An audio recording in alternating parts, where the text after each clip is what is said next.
राहुल, काय झालं तुला? आज इतनी देर क्यों लगा रहा है तैयार होने में? आई देख ना, बाल बन ही नहीं रहे। ला इधर देख। बाल नहीं बन रहे।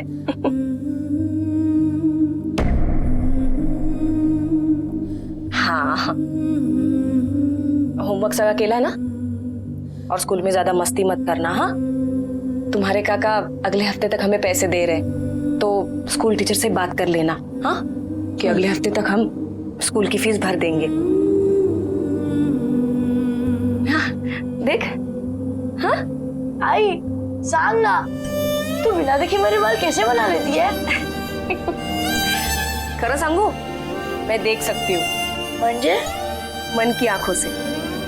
मन की आंखों से मुझे सब पता चल जाता है। जैसे कि आज मुझे पता था कि तुम्हें हलवा खाने का बहुत मन कर रहा है, तो मैंने आज तुम्हारे टिफिन में हलवा भर दिया। सच? हाँ। चलो चलो, अब लेट हो रहा है। बाय आई। हाँ, और धीरे जाना, दौड़ना नहीं। आई आता काय काय? आई हाँ तू देख, एक दिन तो जरूर देख पाएगी।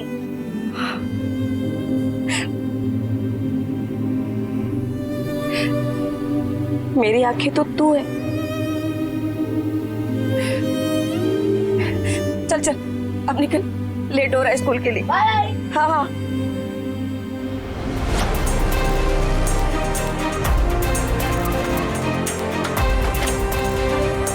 कौन हो सकता है बच्चा, और किसने इसे इतनी बेरहमी से मारा होगा?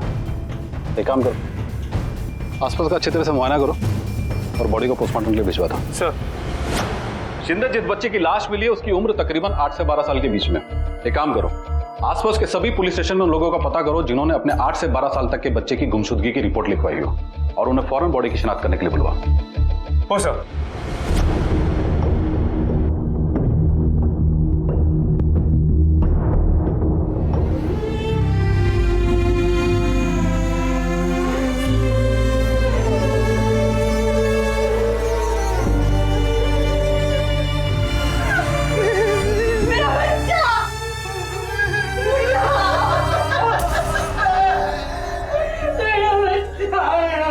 बच्चे की मौत लोअर बॉडी पार्ट डैमेज और एक्सेसिव की ब्लीडिंग की वजह से हुई है।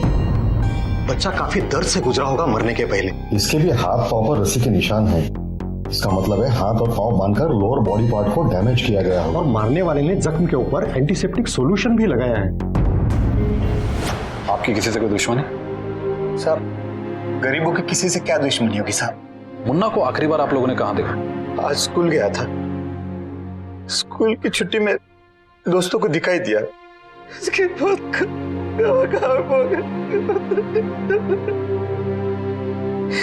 सब मुन्ना की बॉडी कब तक मिलेंगे? मुन्ना की डीएनए रिपोर्ट मैच होते ही बॉडी आप लोग को दे दी जाएगी। शिंदे। सर,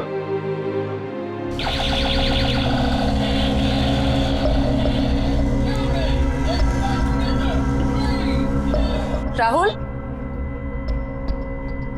बेटा, ये किस चीज की आवाज आ रही है? मेरे रोबोट की। रोबोट की? किसने दिया तुम्हें ये? मेरी नई दोस्त आंटी ने। नहीं दोस्त आंटी, बैठ यहाँ पे तू। देखा? अरे ये क्या कर रही है? टूट जाएगा। देखो, ये जिस किस का भी है ना, उसे वापस कर देना, ठीक है? अरे ये क्या है? मैं उन्हें वापस नहीं दूंगा, उन्हें बुरा लग जाएगा। एक तो मैं कुछ मांगता हूँ तो तू दे नहीं पाती मुझे, और कोई और कुछ देता है तो भी मना कर देती है। देख, बकवास बंद कर। ये जिस किसका भी है ना, वापस लौटा देना, समझा तू? तू बहुत बुरी आई, मुझे नहीं खाना है खाना वाना।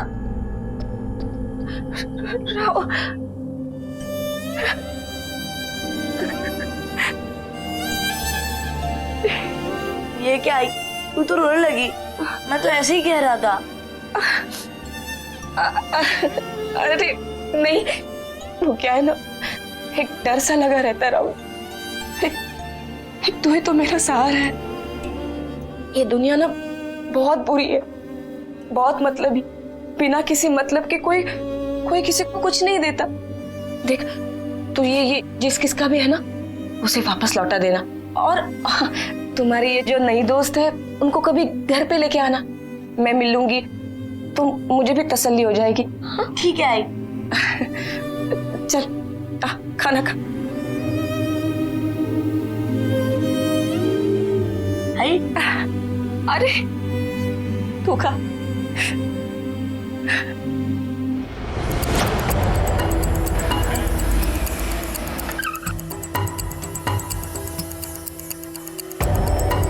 सलाम साहब। अंकल गोला दो ना। पैसे लाओ।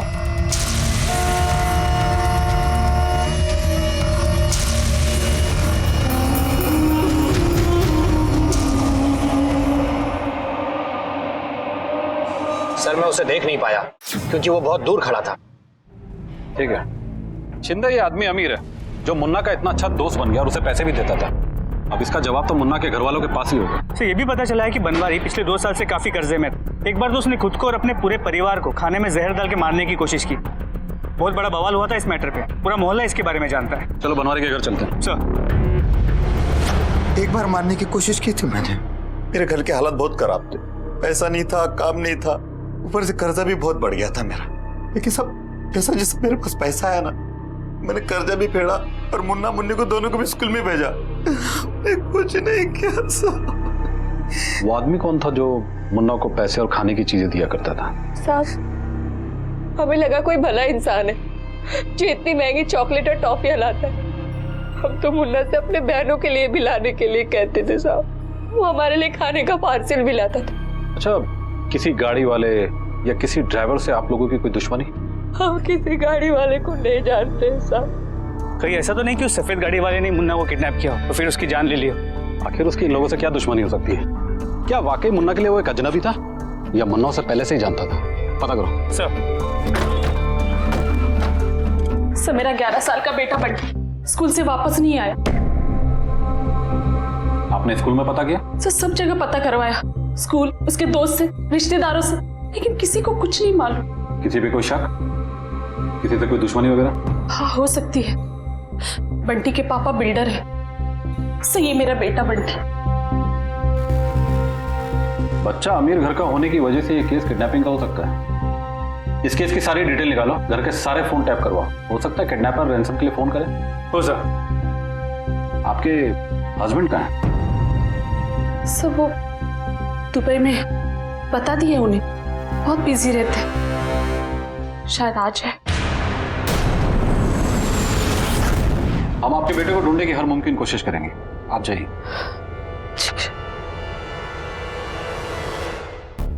तो बड़ा अजीब बात है, बेटा गायब है और वो खुद काम में बिजी।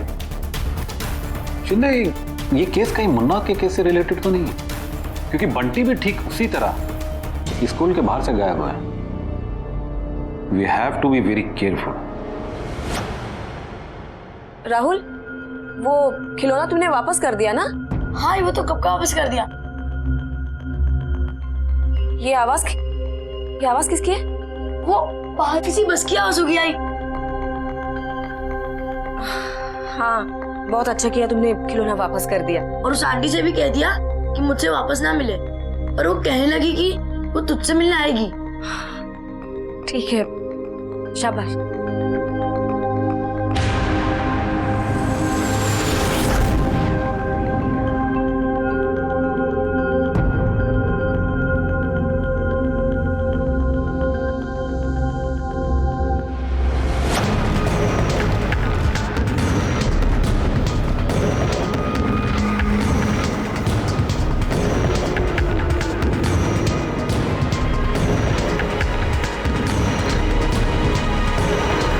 स्कूल के अंदर पूछताछ से कुछ हाथ नहीं लगा। शायद ये मामला बाहर का लगता है। सर ये बंटी के स्कूल का ड्राइवर है। बंटी को स्कूल तुम ही लाते ले जाते थे ना? हाँ सर। कहाँ गायब है वो? कहीं ऐसा तो नहीं कि तुम नहीं? नहीं साहब, बंटी तो छुट्टी होने पर अक्सर देरी से स्कूल बस में आता था और वो एक आंटी से मिला करता था। वो आंटी उसको रोजाना गिफ्ट दिया करती थी। अच्छा, जिस दिन बंटी गायब हुआ उस दिन तुमने आखिरी बार उसे कहाँ ड्रॉप किया था? सर सुबह में तो वो स्कूल में आया था और शाम में जाते वक्त तो बस में नहीं था। ठीक है चलो। ठीक है सर। कोई खबर मिली बंटी की? बंटी की तो खबर नहीं मिली मगर एक आंटी की खबर जरूर मिली है जो बंटी से छुट्टी के बाद स्कूल में मिलने रोजाना जाया करती थी। आप ऐसी किसी आंटी को जानती हैं? आंटी? ऐसी कोई आंटी नहीं है। ऐसी एक आंटी है जो बंटी से मिलने रोजाना स्कूल जाया करती थी और उसे गिफ्ट भी दिया करती थी। गिफ्ट? हाँ, आजकल बंटी स्कूल से काफी गिफ्ट्स लाता था और कहता था कि उसके किसी दोस्त ने उसे गिफ्ट दिया है। मैंने उसको समझाया कि दोस्तों से गिफ्ट मत ले क्योंकि हमें किसी चीज की कमी नहीं है। क्या मैं वो गिफ्ट देख सकता हूँ? हाँ, अभी लेके आती हूँ।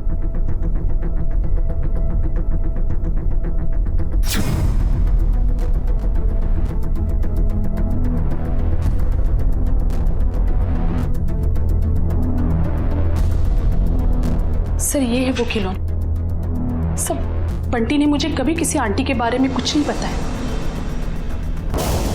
आपके पति नहीं आए अभी तक? जी नहीं। शिंदे, मुन्ना के केस में एक अंकल और बंटी के केस में आंटी, दोनों का मोडस ऑपरेंडी भी एक जैसे ही है, बच्चों को गिफ्ट और पैसे देकर उनसे दोस्ती करना। कहीं ऐसा तो नहीं ये दोनों एक साथ मिलकर ये काम कर रहे हैं? सर, उन दोनों को कोई जानता है नहीं, इसने भी देखा है, काफी दूर से देखा है, तो स्केच नहीं बनवा पा रहे। आसपास के सभी थानों में पता करो, कहीं बच्चों की ऐसी गुमशुदगी की रिपोर्ट तो दर्ज नहीं कराई गई जिन्हें गिफ्ट और पैसे देकर किडनैप किया गया हो। अब ये केवल गिफ्ट ही हमारे पास हैं जो किडनैपर तक पहुंचा सकते हैं। पता करो गिफ्ट कौन से शॉप से लिए गए। सर,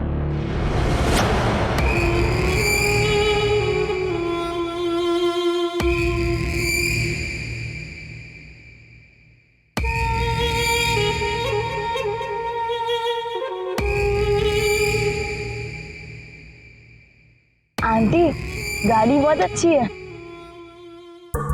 सर, मुन्ना और बंटी के केसेस की इन्वेस्टिगेशन रिपोर्ट। मुन्ना की लाश मिले 1 हफ्ता गुजर चुका है और लाश मिलने के तकरीबन 8 दिन पहले ही वो किडनैप भी हुआ था। सर, बंटी को गायब हुए भी 1 हफ्ता हो गया। अगर ये वही गैंग है, बंटी की जान भी खतरे में है। हमें अलर्ट रहना होगा। एक काम करो, तुम आसपास के सभी स्कूलों में अलर्ट इशू करवा दो कि वहां के बच्चे और लोग इस तरह के किसी भी अंकल और आंटी से सतर्क रहें। कोई भी संदिग्ध व्यक्ति दिखे तो तुरंत पुलिस को इन्फॉर्म करें और सभी पुलिस स्टेशन में इस केस की इंफॉर्मेशन दो। सब इलाकों में गश्त बढ़ा दो। ये अंकल और आंटी किसी भी हालत में गिरफ्तार होने चाहिए। हो सर। शिंदे साहब, अब ये कॉन्ट्रैक्ट तो किसी भी तरीके से हमें मिलना ही चाहिए। क्या कहते हैं आप? भाई, इसमें आपका भी फायदा है और हमारा भी फायदा है। सुनिए, मैं क्या बोल रही हूँ। कब से देखे आप फोन पे लगे पड़े। हमारा बंटी खो गया आपको, लेकिन कुछ चिंता ही नहीं है। जब से आए तब से फोन पे लगे पड़े। कुछ तो कीजिए। शिंदे साहब, मैं 5 मिनट में कॉल बैक करता हूँ। अरे वो बात में बस मुझे अपनी किसी भी चीज में उलझाने की कोशिश मत करो तुम, समझी तुम? ऐसा कैसे नहीं उलझने? अरे हमारा बेटा है वो। साहब, मेरा बेटा राहुल कल नाना पार्क से गायब हुआ है। अभी तक घर वापस नहीं लौटा। आपके पास आपके बेटे राहुल के फोटोग्राफ है? हाँ।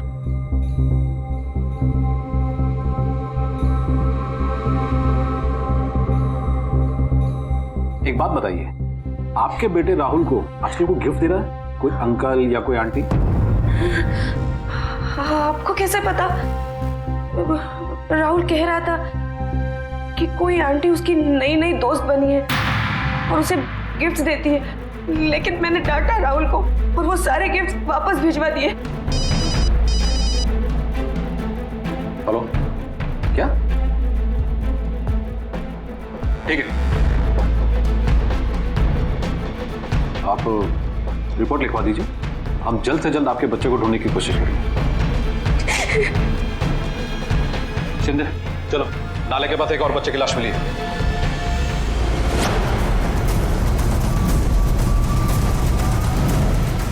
चलिए हटिए, चले पीछे हटिए। पार्टी आगे गया ना, हटी गया ना, हटिए। नहीं सर, ये मेरा बच्चा नहीं है। नहीं नहीं नहीं, ये मेरा बेटा नहीं है। ये मेरा राहुल नहीं है। मैं 12 साल से इसके बाल बना रही हूँ। ये मेरा राहुल नहीं है। इसके कान भी इतने छोटे नहीं है।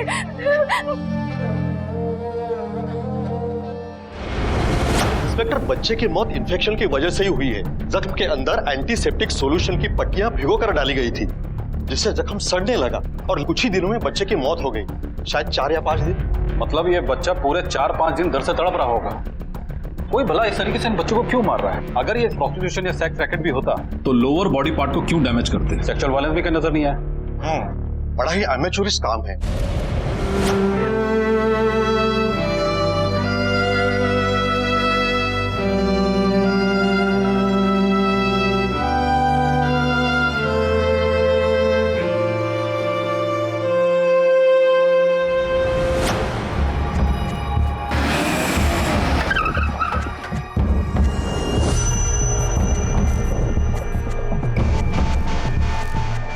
Yes sir. ये गिफ्ट आप ही की शॉप से खरीदी गई है? देखता हूँ सर। सर पिछले हफ्ते हमारी दुकान से खरीदा गया है गिफ्ट। उस दिन की सीसीटीवी फुटेज होगी आपके पास? जी सर।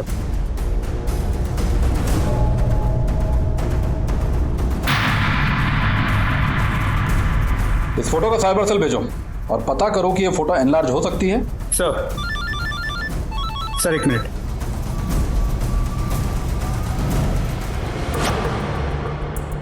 बंटी का पिता रोहित घर वापस आ गया। उसके बाद भी वैसे ही व्हाइट सीढ़ाने जैसे हम ढूंढ रहे हैं। सर मारने का तरीका बिल्कुल नागौरी गैंग की तरह है। हो सकता है उसने वो तरीका अपनाया हो ताकि शक उस पे ना आके नागौरी गैंग पे जाए। बुलाए रोहित त्रिपाठी को। सर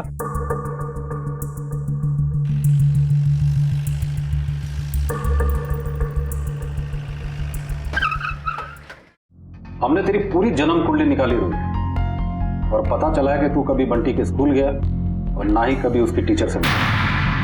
तेरी बिल्डिंग वालों ने बताया कि तू उसे अक्सर मारा पीटा करता था। बंटी के फ्रेंड ने बताया कि तूने कभी उसका बर्थडे नहीं मनाया। अपनी गाड़ी होने के बावजूद भी तू कभी उसे घुमाने नहीं गया, स्कूल छोड़ने नहीं गया, और उसके गुमशुदा होने पर अब तेरे चेहरे पर जरा भी परेशानी नजर नहीं आ रही। अब बता। देखिए इंस्पेक्टर साहब, ऐसा कुछ भी नहीं। इनफैक्ट आप कुछ ज्यादा ही सोच रहे हैं। चल अपनी सोच बता। इंस्पेक्टर साहब, मैं एक बिल्डर हूँ और मेरी कई साइट्स हैं। इनफैक्ट कुछ साइट तो उस स्कूल के पास है जहाँ बंटी पढ़ता है, लेकिन मैं कभी उससे मिलने नहीं गया क्योंकि मुझे लगता है कि बंटी मेरी औलाद ही नहीं है। देखिए, मुझे ऐसा लगता है कि हमारे ऊपर वाले फ्लोर पे जो अखिलेश जोशी रहता है, बंटी उसका बेटा है। अब आप ही बताइए, मेरी बीवी निशा, वो हमेशा उस अखिलेश जोशी के यहाँ ही मिलती है। अखिलेश जोशी भी बंटी को बहुत प्यार करता है। इनफैक्ट अब तो बंटी की शक्ल भी मुझे उस अखिलेश जोशी से मिलती हुई नजर आने लगी है। तो तुमने कभी बंटी का डीएनए टेस्ट नहीं करवाया? जी नहीं। देखिए इंस्पेक्टर साहब, बात सिर्फ इतनी सी है कि मैं बंटी को पसंद नहीं करता, बाकी मैंने कुछ नहीं किया है। सर सीसीटीवी में जो औरत नजर आई थी उसकी फोटो को हमने एनलार्ज कर लिया है, लेकिन वो फोटो की क्वालिटी कुछ खास अच्छी नहीं है, इसके लिए चेहरा क्लियर नजर नहीं आ रहा। सर ये बंसी है, इसने बच्चे की बॉडी को शनाख्त कर लिया है और ये उसे अच्छी तरह से जानता था। सलाम साहब। बोलो। सचिन अनाथ था साहब, और कुछ दिनों से उसका मन काम में भी नहीं लग रहा था साहब।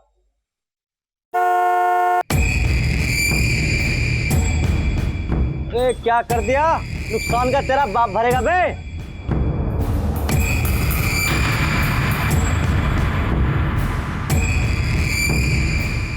और ये लो अपने 50 रुपए, और मस्त वाली अदरक की चाय बनाओ मेरे अंकल के लिए। अब ये कौन से अंकल पैदा हो गए तेरे? अरे अपने वही टॉप वाले कस्टमर हैं। 5 रुपए की चाय ना 50 रुपए में देते हैं। हाँ देख क्या, सचिन दिन भर उसी अंकल की राह देखता रहता था साहब, और एक दिन कहीं चला गया। हम समझे कोई दूसरा काम पकड़ लिया होगा और अंकल के साथ चला गया होगा। उस अंकल की शक्ल याद है? हाँ साहब। शिंदे, इसका चार्ट इसको बुलवाओ। हो सर।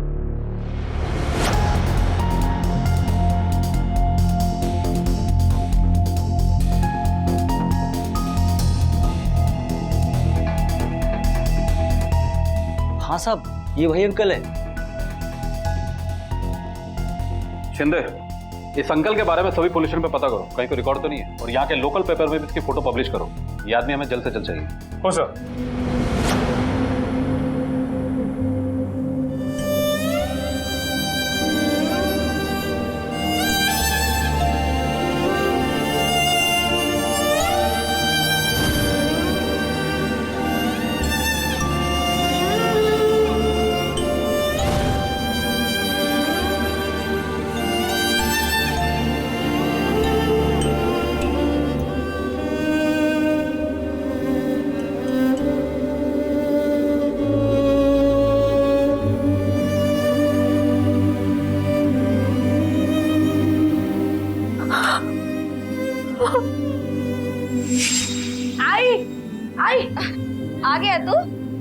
ये सब छोड़, ये देख मैं तेरे लिए क्या लाया हूँ।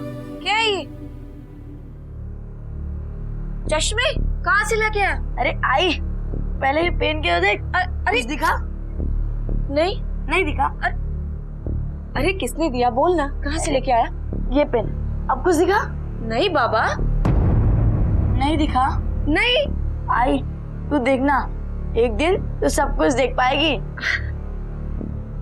तू बैठ, देख ऐसा कुछ नहीं होने वाला। अरे क्यों नहीं होगा?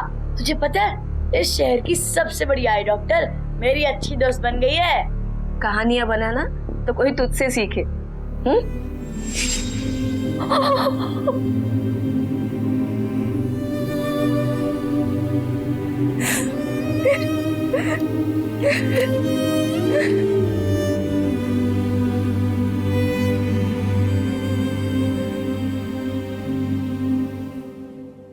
ये चश्मे उस आंटी ने दिए मेरे राहुल को, मेरी आंखों के लिए। राहुल कह रहा था कि वो आंटी आंखों की बहुत बड़ी डॉक्टर है। फिर उस आंटी ने राहुल को खिलौनों के साथ साथ इनकी आंखें ठीक करने की भी आस दे रखी है। बहुत चालाक है आंटी।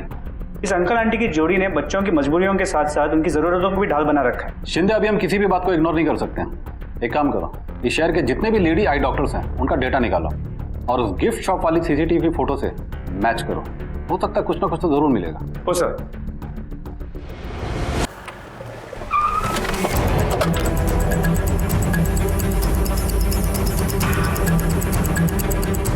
और सर ये टायर मार्क्स, लगता है किसी ने गाड़ी में लाके बोरा यहाँ फेंक दिया।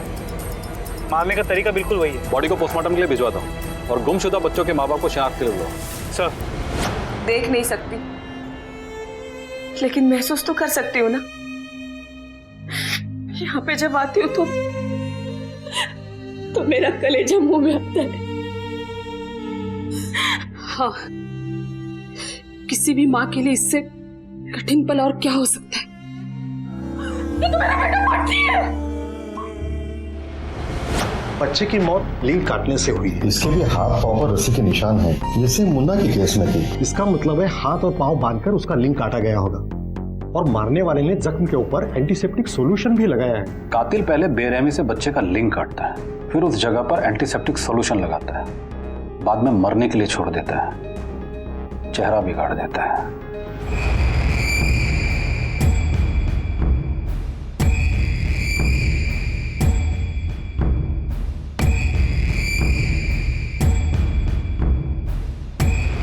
हेवी डोज में एनेस्थीसिया के इंजेक्शन दिए गए थे और उसे काफी मात्रा में फीमेल हार्मोन के इंजेक्शन भी दिए गए थे।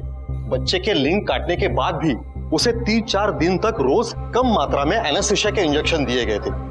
यह शायद इसलिए कि वो दर्द से कम तड़पे, और ग्लूकोज और खाने की मात्रा तो ये 3-4 दिनों में तो ना के बराबर थी। बच्चे को रॉन्ग स्टारवेशन और इंजुरी ने मार डाला।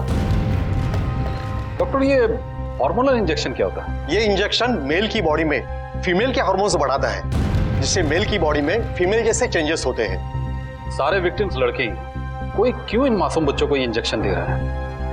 अच्छा डॉक्टर, इस तरह के हार्मोनल इंजेक्शन और एनेस्थीसिया किसी भी मेडिकल से आसानी से मिल जाते हैं? एनेस्थीसिया का इंजेक्शन तो सिर्फ डॉक्टर को ही मिलता है और हार्मोनल चेंजेस की दवाइयां सिर्फ प्रिस्क्रिप्शन पे ही मिलती है।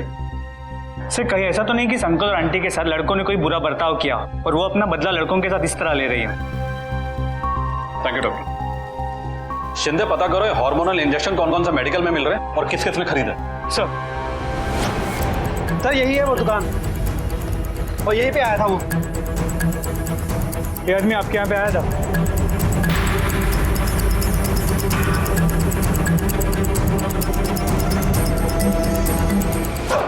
सब बता दो शिंदे, सब बता दो सब। वो अंकल एनेस्थीसिया की दवाई लेने आए थे। वो खुद को डॉक्टर बता रहे थे साहब। उनको कोई अर्जेंट ऑपरेशन करना था ये बोल रहे थे। जब मेरे सेठ जी खाना खाने के लिए बाहर गए वो फिर से आ गए और दवाई के बदले 10,000 रुपया देने का बोले। मैं लालच में आ गया साहब। वो 15 मिनट के बाद आया और मैंने पैसे लेकर दवाई दे दिया साहब। शिंदे, उस दिन उस टाइमिंग पे ये प्रमोद जिस मेडिकल में काम करता है उसके आसपास जितने भी एटीएम में ट्रांजैक्शन हुए उन सब की डिटेल निकालो और सीसीटीवी फुटेज भी चेक करो। हो सर।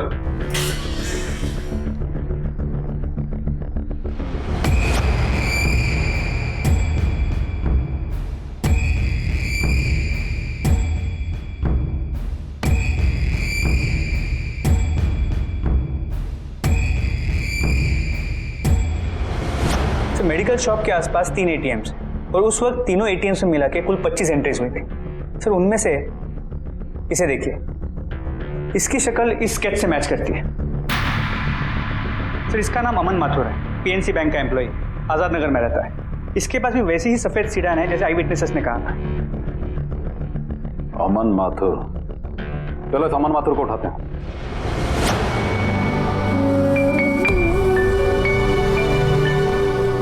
मैंने आपकी सारी बातें मान ली। अब तो मम्मी को वो चश्मा दे दीजिए जिससे उन्हें सब कुछ दिखने लगे।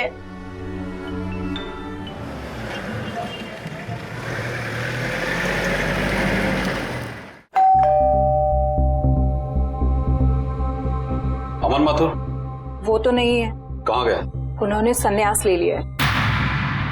1 महीने से ज्यादा हो गया, मेरी उनसे मुलाकात भी नहीं हुई है। आपके पति ने संन्यास लिया और आपने उन्हें रोका तक नहीं? एक्चुअली वो बहुत ही जिद्दी किस्म के इंसान थे, किसी की भी नहीं सुनते। पिछले 1 साल में जो उनके अंदर बदलाव आया ना, उस वजह से उन्होंने मुझसे बात करना भी बंद कर दिया था। आप लोगों की कोई औलाद? हमारी शादी को 17 साल हो गए, लेकिन हमारी कोई औलाद नहीं है। आखिर क्या कहकर गए थे वो? कुछ नहीं, उन्होंने कहा कि मुझे गृहस्थ जीवन से संन्यास लेना है, इसीलिए मुझे नौकरी, घर सब कुछ छोड़कर चले गए वो। और उनकी कार तो वो अपने साथ ही लेकर गए हैं। कमाल का संन्यास लिया आपके पति ने। संन्यास लेने गए वो भी पूरे मोह माया के साजो सामान के साथ। शिंदे, अमन माथुर के कॉल डिटेल चेक किए तो उसका नंबर पिछले 1 महीने से बंद है और कॉल रिकॉर्ड के मुताबिक उससे पहले उसके सारे कॉल्स ऑफिशियल कॉल्स थे। मुझे इस औरत पर भी शक हो रहा है। इसके फोन टैप करो और इस पर निगरानी रखो। अमर माथुर की कार को ट्रेस करो, सारे पेट्रोल पंप और सारे सिग्नल के CCTV फुटेज चेक करो। हो सर।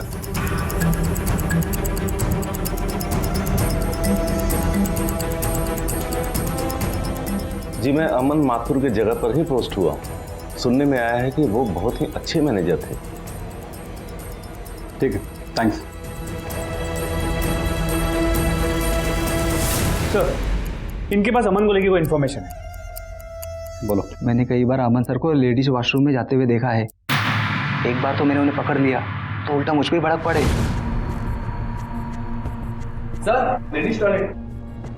जेंट्स टॉयलेट गंदा रखते हो, जाकर साफ करो उसको। मुझे तो लगता हाफिज की किसी लेडीज के साथ उनका चक्कर था। अमन सर का हम में से किसी के साथ कोई रिलेशन नहीं था, मगर न जाने क्यों साल भर पहले से उन्होंने आदमी के बजाय हमारे साथ रहना शुरू कर दिया था। पहले हमें अजीब सा लगा, मगर बाद में सब नॉर्मल लगने लगा। वो मेकअप के साथ साथ ज्वेलरी तक हमारे साथ डिस्कस करते थे। आपने उनसे इस चेंज की वजह नहीं पूछी? जी पूछा था तो उन्होंने बताया कि उनकी पत्नी हमेशा उनसे शिकायत करती है कि उनको औरतों की पसंद नापसंद के बारे में कुछ पता नहीं चलता। शायद उनका उनकी पत्नी के साथ कुछ ठीक नहीं था। वो बहुत वर्कहॉलिक है। नौकरी छोड़ने से 1 दिन पहले उन्होंने बहुत सा काम 1 दिन में कंप्लीट कर लिया था। कौन सा काम? आई थिंक कोई सीज प्रॉपर्टी वेरिफिकेशन की फाइल थी। ये हस्बैंड वाइफ का चक्कर कुछ समझ में नहीं आ रहा है शिंदे। बात कुछ और ही है। हस्बैंड ऑफिस के लोगों को बेवकूफ बना रहा है और वाइफ हमें। अमन के घर का सच वारंट निकालो।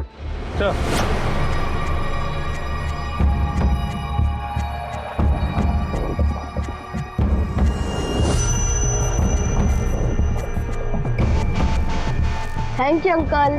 कैसा लग रहा है बेटा? अच्छा लगा। अंकल हम कहाँ जा रहे हैं? बेटा हम वहीं जा रहे हैं जहां तुम्हें बहुत मजा आएगा और वहां ना तुम्हें एक नई मम्मी भी मिलेगी।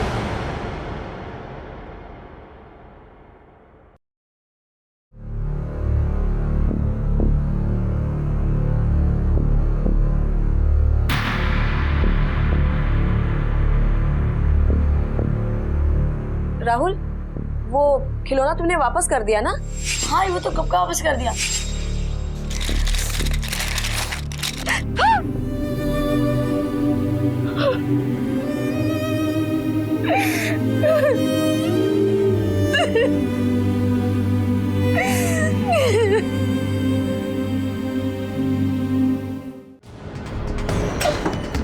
मिसेस माथुर, हमें आपके घर की तलाशी लेनी है। ये रहा सर्च वारंट। चलो पूरे घर को अच्छी तरह से छान मारो। अमन का कमरा कौन सा है?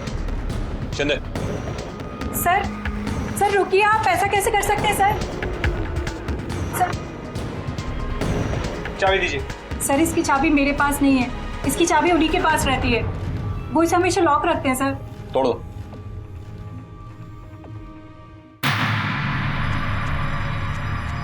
ये कपड़े?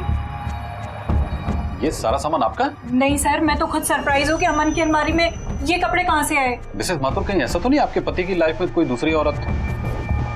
हो सकता है सर, क्योंकि पिछले 1 साल से उनका जो रवैया था ना, वो मुझसे ठीक से बात तक नहीं करते थे। सर कहीं ऐसा तो नहीं कि ये वही औरत है जो अमन के साथ मिलकर इन सारी घटनाओं को अंजाम दे रही है? देखिए मिसेस माथुर, जो कुछ भी है सच सच बता दीजिए, मामला बहुत ही गंभीर है। सर मेरे पति शायद तंत्र मंत्र की विद्याएं सीख रहे थे। वो इस कमरे को घंटों बंद रखते थे। कमरे के बाहर चीखने चिल्लाने की आवाजें आती थी सर, नाचने गाने की आवाजें आती थी। कभी कभी तो ऐसा लगता था कि वो खुद से बात कर रहे हैं या फिर देवी माता से बातें कर रहे हैं। जब उनका कमरा खोलकर देखती थी तो सिंदूर फैला मिलता था सर। कहीं ऐसा तो नहीं संतान प्राप्ति के लिए आपके पति इन बच्चों की बलि दे? नहीं नहीं सर, कैसी बातें कर रहे हैं आप। वो तो बच्चों से बहुत प्यार करते थे, हालांकि हमारी कोई औलाद नहीं थी, लेकिन ऐसा कभी भी नहीं हो सकता कि वो बच्चों की बलि दें। सर सीज प्रॉपर्टी के डॉक्यूमेंट्स। इन प्रॉपर्टीज को अच्छी तरह से चेक करो। हेलो सर, मैंने माथुर की गाड़ी को बड़कल नाका की तरफ जाते हुए देखा है। क्या? गुड, हम लोग अभी पहुंचते हैं। चंदे चलो।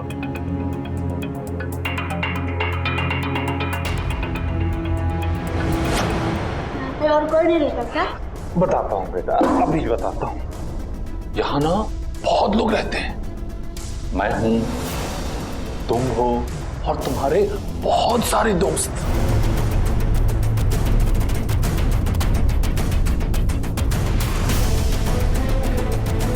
ये तो वही कार है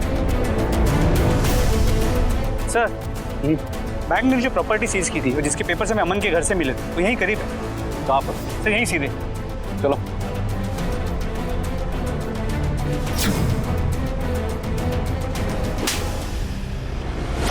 क्यों किया ये सब तूने? मैंने पूछा क्यों किया ये सब तूने? बोल।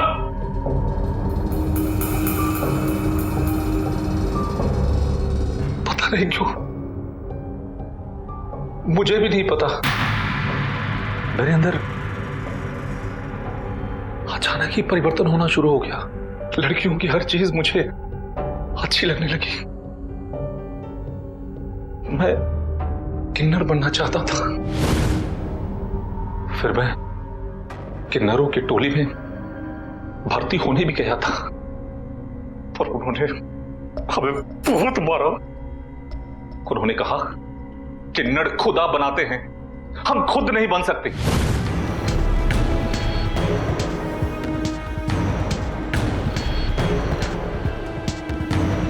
मैंने सोचा अपना ग्रुप खुद ही बनाते हैं, पर मर्द मेरे झांसे में नहीं आए। फिर मैंने बच्चों को, लड़कों को अपना शिकार बनाया। उन्हें अच्छा खाना, अच्छे खिलौने और पैसों का लालच देता तो बहुत ही आसानी से मेरे साथ आने को तैयार हो जाते हैं। फिर मैंने सोचा उन लड़कों का लिंग काटकर उन्हें किन्नर बना दो, लेकिन मैं कामयाब नहीं हुआ। फिर उन्हें लड़की जैसा बनाने के लिए इंजेक्शंस भी दी,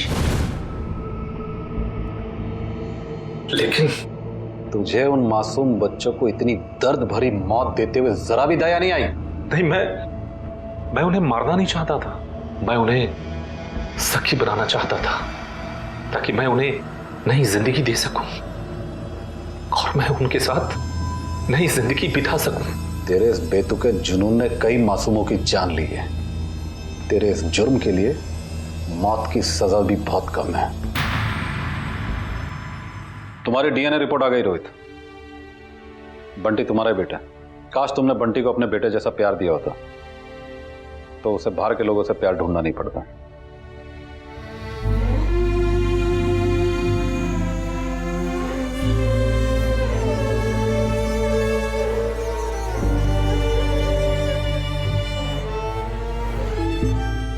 मेरी आंखें तो तू है बेटा। कहाँ चला गया था अपनी माँ को छोड़कर?